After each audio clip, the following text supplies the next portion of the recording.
नमस्कार मित्रांनो, मी अक्षय ढगे पुन्हा एकदा नवीन व्हिडिओमध्ये तुमचं स्वागत आहे. मित्रांनो, मी इथं आलो आहे OFA ग्राउंडला आणि गौतमी चालण्याचे फायदे तुम्हाला सांगत आहे. मित्रांनो, गौतमी चालल्याने डोळ्यांची रोशनी वाढते, चष्मा लागत नाही लवकर आणि तुम्ही स्वतःची काळजी घ्या. सकाळी उठल्यावर व्यायाम करा, शुद्ध वातावरणामध्ये या मित्रांनो.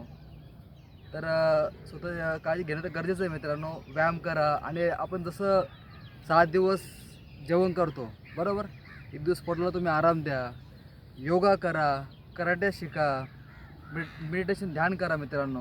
कारण की हे जीवन खूप सुंदर आहे, हे जीवन पुन्हा पुन्हा मिळत नाही. म्हणून हेल्थ इज वेल्थ. कारण की आपलं शरीरच सगळं काय व्यवस्थित असलं तर आपण या जगामध्ये काही करू शकतो, पैसा कमवू शकतो, चांगली ओळख निर्माण करू शकतो. तर मित्रांनो, हा लहानसा व्हिडिओ आहे. तर हा व्हिडिओ आवडला असेल तर नक्कीच अक्षय ढगे यूट्यूब चॅनलला लाईक, सबस्क्राईब, शेअर करा. धन्यवाद.